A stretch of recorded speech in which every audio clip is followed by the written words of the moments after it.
Bonjour à tous et ravi de vous retrouver pour une nouvelle émission d'Alternative en partenariat avec l'Université internationale de Rabat. Chaque semaine, avec des experts ou des personnalités, nous explorons l'actualité internationale, africaine, à travers un regard alternatif via un prisme du Sud.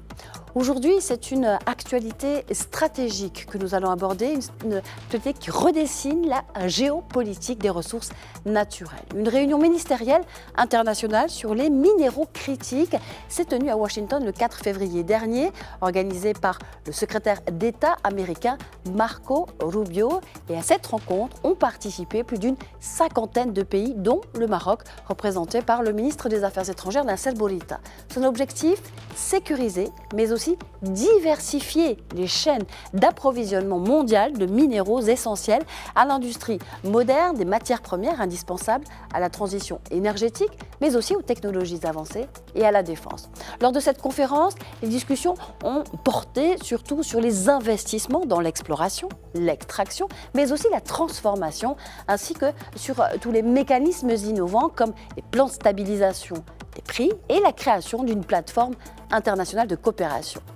Mais cette actualité mondiale s'inscrit aussi dans une dynamique africaine plus large. Le Gabon, par exemple, dont le gouvernement a décidé d'interdire l'exportation du manganèse brut à partir de 2029 pour forcer le développement local d'une industrie de transformation et de créer ainsi de la valeur sur place. En Guinée, le méga projet minier de Simandou, l'un des plus grands gisements de minerai de fer au monde, vient de débuter ses exportations, se positionnant ensuite désormais comme pays comme exportateur majeur de fer sur les marchés mondiaux. Alors, face à ces évolutions, la question de la souveraineté industrielle, économique des États africains riches en ressources naturelles se pose. Mais comment sortir de la logique de simple extraction pour entrer dans celle d'une réelle transformation locale et d'une participation véritable à l'industrie mondiale? Enfin, quel rôle le Maroc a-t-il vocation à jouer dans cette configuration? Nous voyons cela avec notre invité Mahmoud El Hassouni, qui est donc avec nous dans Alternative, docteur en supply chain et expert trading en matières premières. Bonjour et bienvenue à vous. Bonjour Nadia, je vous remercie pour l'invitation. Alors, quel a été le véritable enjeu de cette réunion ministérielle sur les minéraux critiques et qui s'est tenue à Washington, et pourquoi ce sujet mobilise-t-il aujourd'hui plus de 50 pays ? Donc, chère Nadia, avant d'analyser, on va dire, ce qui s'est passé à Washington, il faut remettre en contexte tout ce qui se passe maintenant. Donc, on est au bord d'une guerre économique assez généralisée dans le monde. Donc, chacun essaye de protéger ses propres intérêts. Là, et donc, dans ce contexte assez stressé politiquement à l'international, on a vu que le 4 février, la réunion organisée par monsieur le secrétaire général des États-Unis, Marco Rubio, a visé à réunir plus de 50 pays sur un sujet très très important pour les États-Unis et pour le monde de façon générale. Donc cette initiative-là vient pour contrer et pour éviter l'hégémonie chinoise par rapport aux minerais critiques et aux terres rares. Donc quand on parle de monopole chinois, on ne parle pas de monopole par rapport aux mines, mais on parle surtout de l'industrialisation et du raffinage de ces matières premières de façon générale. Donc les États-Unis, comme a dit M. Rubio, il a dit que les États-Unis ont pour but de sécuriser et de développer d'autres corridors de commerce international. Et bien sûr, comme vous l'avez dit, il a bien pointé que le Maroc va jouer un rôle central dans cette nouvelle stratégie et dans son déploiement surtout. Alors justement, le Maroc, effectivement, a été présenté par les États-Unis comme un acteur clé dans la sécurisation et la diversification des chaînes d'approvisionnement. Comment interpréter ce rôle stratégique du Royaume dans le contexte mondial actuel que vous venez de décrire ? D'accord, donc excellente question, je vous en remercie chère Nadia. Donc avant de parler du rôle du Maroc, laissez-moi faire une petite parenthèse pour nos téléspectateurs. Qu'est-ce qu'une chaîne d'approvisionnement? Donc la chaîne d'approvisionnement, ou supply chain en anglais, c'est toute la chaîne du premier fournisseur jusqu'au client final. Donc il faudra relier les différents maillons de la chaîne. Donc on aura le fournisseur de la matière première, puis les différents transports pour acheminer la matière première vers les industriels qui éventuellement vont raffiner ce matériau pour en faire des pièces exploitables pour la technologie, pour le secteur technologique de façon générale, pour les énergies renouvelables, parce qu'il faut savoir que pour avoir une chaîne logistique sécurisée, il faut disposer d'infrastructures logistiques qui, elles, vont jouer le rôle de connecter le pays. Donc, on a plusieurs types d'infrastructures logistiques. On a des infrastructures logistiques routières, ferroviaires et bien sûr maritimes. Et le Maroc est un des meilleurs en termes de logistique portuaire sur le continent africain. Donc, bien sûr, je salue la stratégie royale. C'est une stratégie éclairée qui s'est fait et qui a été travaillée sur le temps long, qui a porté ses fruits et qui a mis le Maroc au centre des chaînes de valeur mondiales. Et je reprends les termes de M. Rubio, il a bien stipulé que l'importance ici, ce n'est pas de contrôler le transport ou bien, on va dire, l'extraction des minerais et des terres rares, mais plus toute la chaîne de valeur. Il a vraiment mis le point comme quoi l'industrialisation permet bien sûr de créer de la valeur ajoutée. Et on voit bien qu'en Afrique, on a souvent, nous en tant qu'Africains, globalement, on a souvent souffert de la malédiction des ressources. Donc j'explique la malédiction des ressources, ce n'est autre que des pays riches en ressources naturelles, mais pourtant le développement économique et social ne suit pas. Et comme vous l'avez précisé, c'est des questions de souveraineté. Donc le Maroc, disposant de cet arsenal logistique issu de la stratégie de Sidna Allah Nsoro, donc c'est un plan stratégique. Le Maroc a su s'imposer de façon stratégique. Et là, tous les experts mondiaux ne peuvent qu'applaudir la profondeur stratégique de notre pays. Donc nous, en tant que pays africains, nous voulons créer une régionalisation économique avec nos frères, nos pays frères, comme par exemple, ça va être des facteurs de complémentarité, parce que comme vous l'avez cité, les pays africains sont rentrés dans une optique de nationalisation de la production des ressources, qui va éventuellement lever le niveau économique de ces pays, et bien sûr, ils auront besoin d'un appui logistique. Donc le Maroc ici va essayer de jouer le rôle d'une locomotive pour le continent africain. Tout à fait. Alors, on va continuer justement à parler de ces pays africains et de la locomotive marocaine. Plusieurs pays africains disposent, regorgent même de ressources naturelles, de ressources critiques, vous venez de le dire, mais peinent encore beaucoup à développer des industries de transformation. Vous avez parlé de cette question névralgique d'infrastructures logistique notamment, sur quels obstacles, sur quels autres obstacles économiques et industriels reposent, on va dire, les défis, selon vous, aujourd'hui, pour les pays africains à ce niveau? Donc, à ce niveau-là, donc le défi pour nos frères africains dans les années à venir, c'est de pouvoir trouver, les différentes compétences africaines. Et Dieu sait, seul sait que l'Afrique en regorge, et le Maroc aussi a bien démontré que ses ingénieurs sont de haut niveau. Et j'estime qu'il y a plusieurs ingénieurs africains qui peuvent faire le travail. Et bien sûr, donc, le défi ici, c'est de structurer l'activité économique, l'activité industrielle et de fournir la connectivité et les différents partenariats stratégiques qui peuvent pousser ces pays à faire du bon travail. Comme vous l'avez cité, le gisement de Simandou, d'après les différentes estimations des experts, le chiffre est hallucinant. On est autour de 1200 tonnes par an de fer qu'on peut miner de ce gisement-là.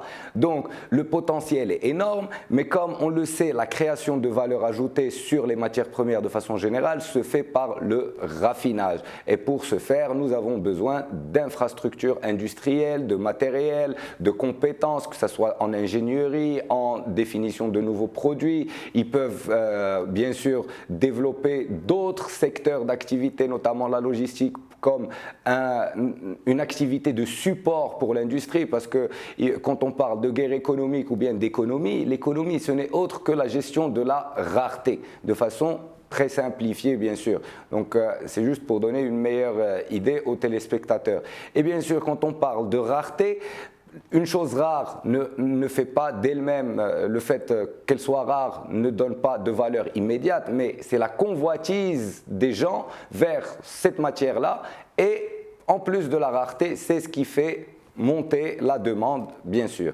Donc l'Afrique va bientôt se positionner en tant que puissance continentale, je l'espère. D'accord. Alors, avant de venir effectivement sur le continent africain et son positionnement, on va revenir sur la Guinée et le projet Simandou, justement, qui, après des décennies d'attente, est entré effectivement en phase d'exportation. Quelle place ce projet peut-il réellement jouer, selon vous, dans la diversification industrielle du pays, mais peut-être aussi au-delà de l'exportation de minerais bruts ? D'accord, donc il faudrait surtout remettre en contexte cette décision-là de notre pays ami de nationaliser et d'éviter les exports de matières brutes. Donc parce que c'est une nouvelle vision ou bien c'est un nouveau axe qui a été suivi par plusieurs pays de l'alliance des pays du Sahel. Par exemple, le Burkina, le Mali, ils ont tous remis la main sur la production de leurs ressources, que ce soit le Mali sur les mines d'or, que ce soit le Burkina ou le Nigeria en ce qui concerne l'uranium, etc. Bien sûr, ça a donné lieu à des arbitrages internationaux toujours en cours, mais le but ici, c'est vraiment la clé de voûte, c'est la souveraineté sur les ressources. Si on peut contrôler le process industriel, ça nous permet de faire travailler les personnes, baisser le taux de chômage, augmenter et améliorer le niveau de vie dans les pays africains, ce qui va donner une impulsion, on va dire, plus macroéconomique et macro-régionale, parce qu'on aura un nouveau souffle pour l'Afrique. Et bien sûr, il ne faut pas oublier que le Maroc tend toujours la main à tous ceux qui veulent avancer de l'avant. Et bien sûr, comme vous l'avez dit, la Guinée avec son gisement de fer, elle s'inscrit dans cette logique même d'une approche systémique de la chaîne de valeur. Alors, on parle, vous avez décrit le contexte géopolitique qui est lié à cette dépendance, effectivement, au marché extérieur et aux grandes puissances, comme vous l'avez dit, la Chine ou encore les États-Unis pour le traitement des minéraux. Alors, quelle stratégie un pays africain peut-il adopter aujourd'hui pour construire des chaînes de valeur plus autonomes tout en restant intégré au marché mondial, selon vous ? Donc, vous avez très bien fait de poser la question parce que ça, c'est une question très touchy et c'est très stratégique parce que quand on parle de chaîne d'approvisionnement ou chaîne de valeur, le terme de chaîne existe et restera toujours le plus important. Donc on ne peut pas s'inscrire dans une logique de chaîne d'approvisionnement, de développement industriel sans avoir des partenariats stratégiques parce que comme on le sait, les métaux et les ressources naturelles de façon générale sont rares, mais aussi les compétences.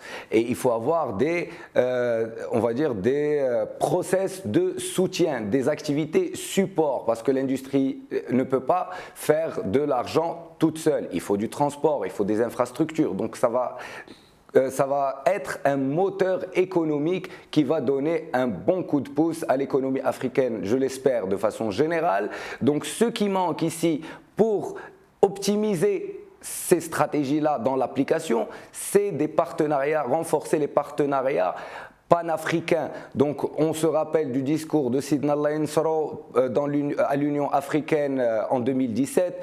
On était heureux de rejoindre nos amis africains pour pouvoir faire avancer l'Afrique et la faire sortir de cette malédiction des ressources.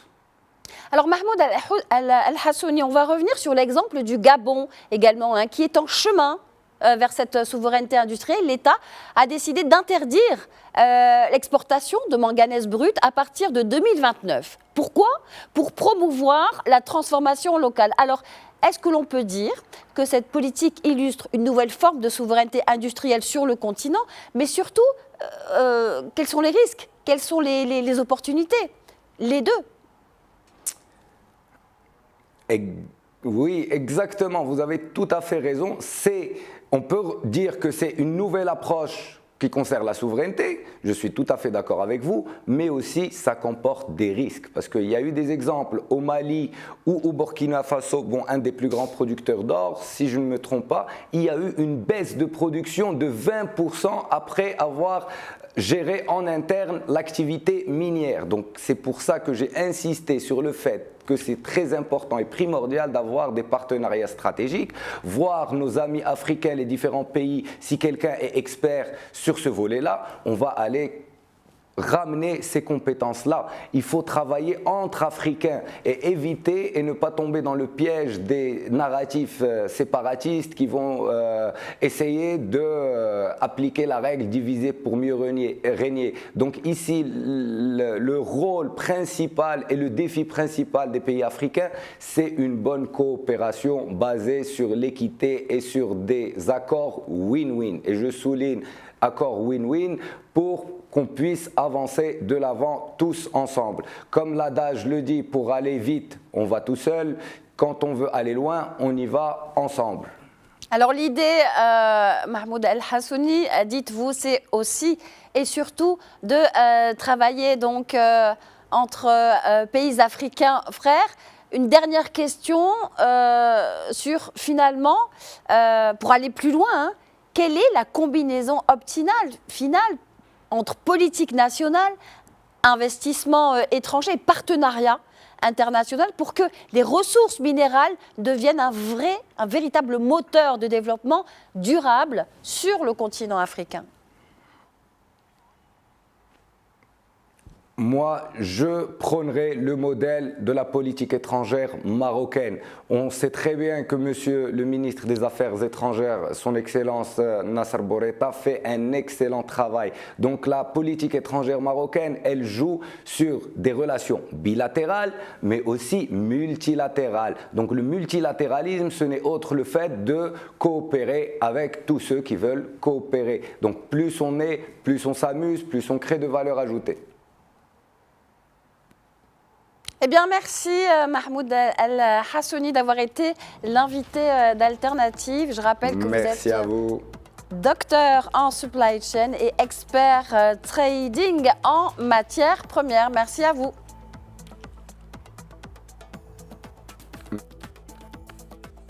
Et voilà, c'est la fin d'Alternative.